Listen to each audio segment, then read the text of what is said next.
sense of what you will espouse in foreign policy as the next president of Pakistan? Prime Minister, it's a parliamentary democracy. Two presidents have held power, but that's unconstitutional. Let me just say one thing. Just like with India, we need a new relationship with the United States. We should have a relationship with the US as the US has a relationship with India. The US relationship with India is with the Indian democracy. It's not related to who comes into power.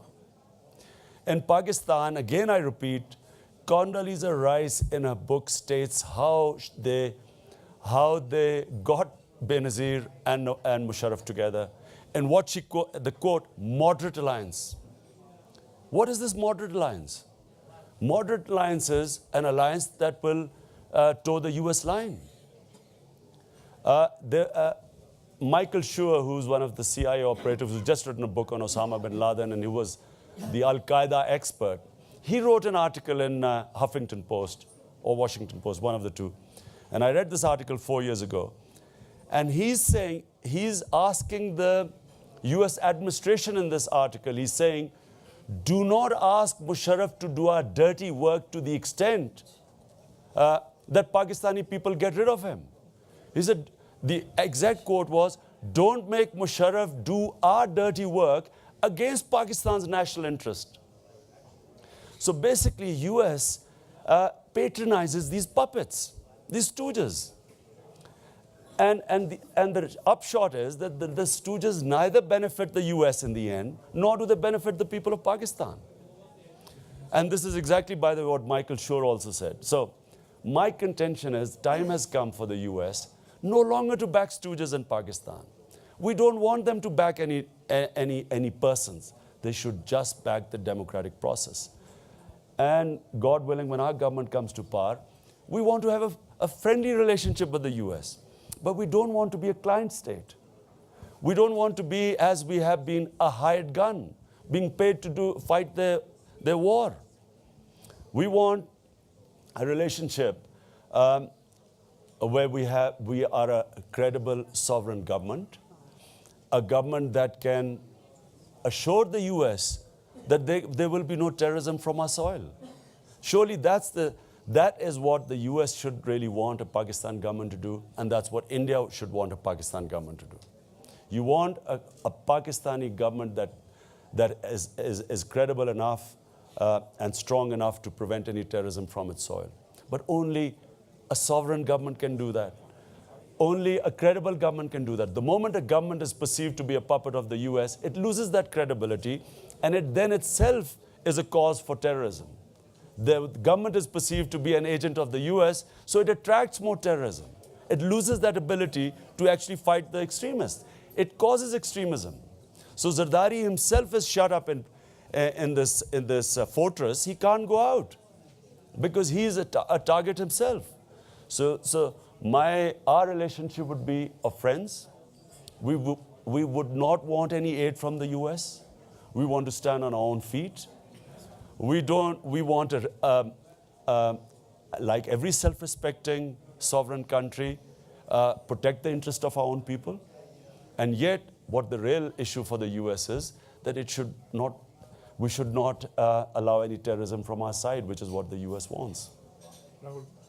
Two questions, last two questions, Rahul.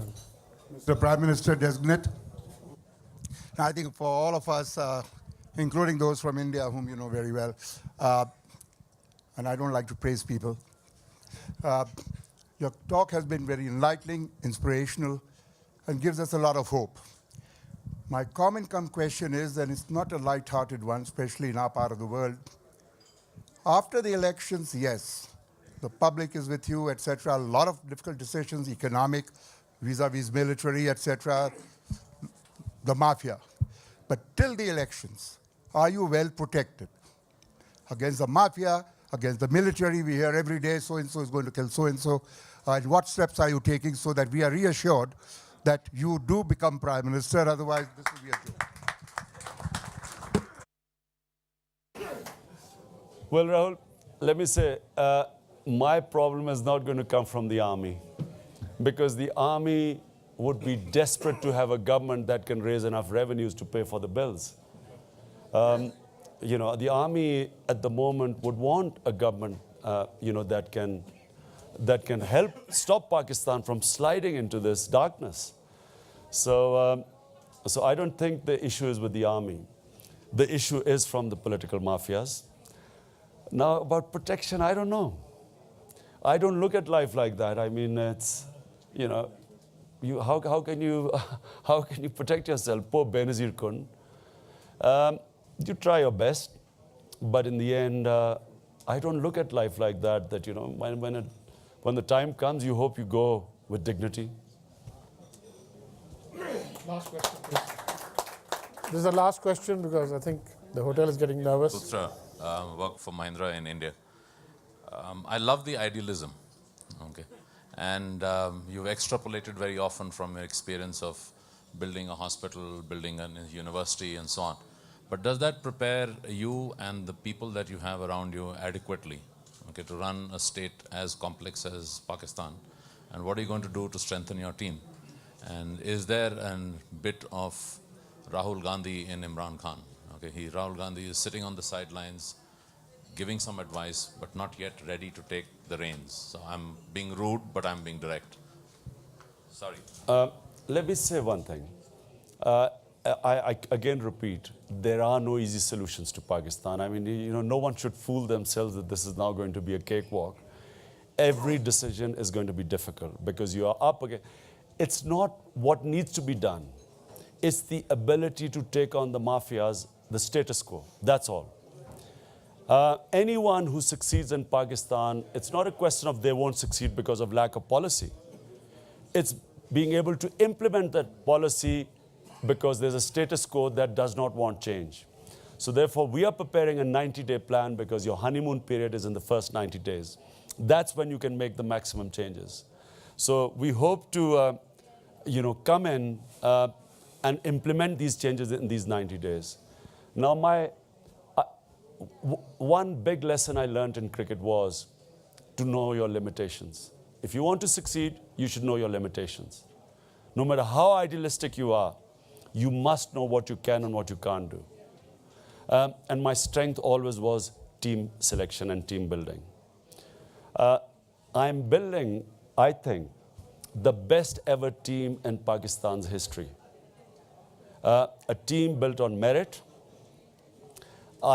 Having been around so long, I know exactly the people I wanted.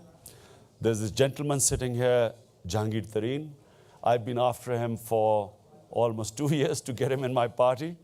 It was very difficult to finally persuade him in my team. But the reason I went after him because he's one of the few politicians, well, no, I would say he's one of the 1 or 2 politicians in our entire political spectrum who has actually achieved something. He's built institutions and run them. This is a completely different experience to build and run an institution. Whatever it is, whether you build a hospital, whether you build, in his case, he's built sugar mills and he's built model farms.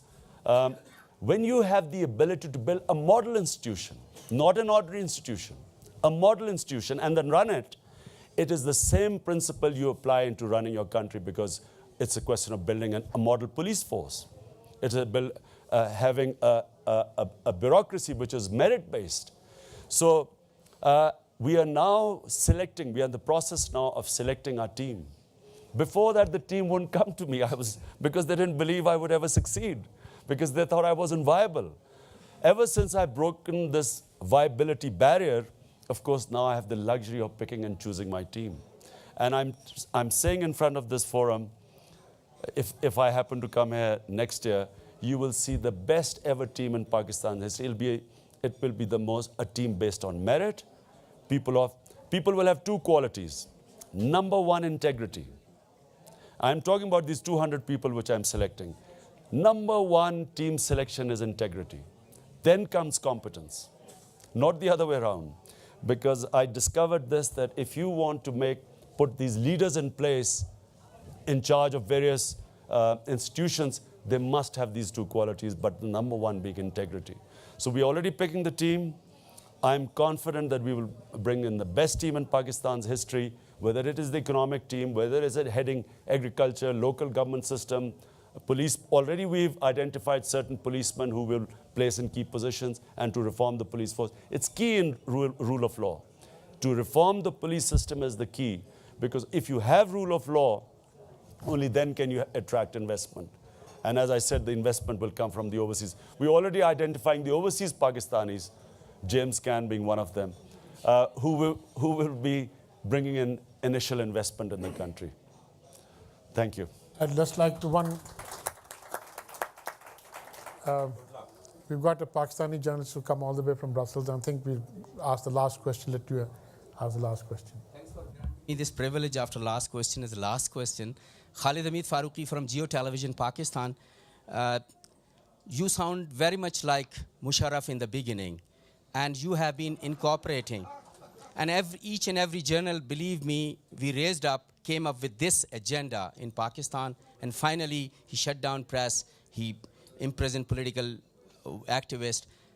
Can you guarantee that, and you have been incorporating large number of Musharraf team, by the way, in your party, and we are obviously suspicious that where you going to take Pakistan next after consuming lot of energy from youth, and this particularly congratulations goes to you that you mobilize enormous number of youth. This is your really, I should appreciate this. Thank you. Can you comment that? A lot of people who joined Musharraf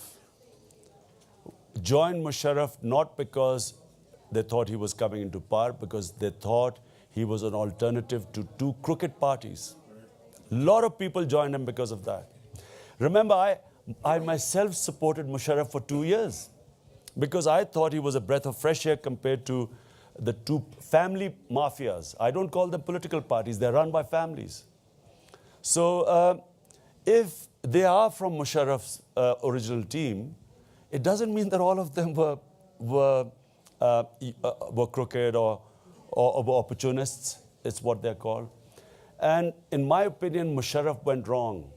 Where he went wrong was because he did not have the political will to take on the mafias.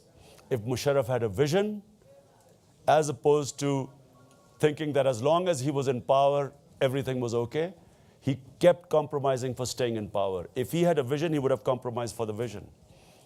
If Musharraf had not compromised with the political mafias, he would have succeeded. People like us would have been with him. We left him when we realized that his vision was just to stay in power. And so the compromises for staying in power. But you know, if Musharraf failed, a lot of other people have succeeded. We have seen in Turkey Erdogan succeed. We saw Lee Kuan Yew succeed in Singapore. We saw Mahathir succeed in Malaysia. So just because no leader comes into power saying, I'm going to kill the public. All of them say, we're going to alleviate poverty. But the ones who do it, the difference between the ones who do it and ones who don't are the ones who have a vision and don't compromise on the vision. People who do not have a vision then compromise to stay in power, and that's where the downward spiral starts. Thank you very much.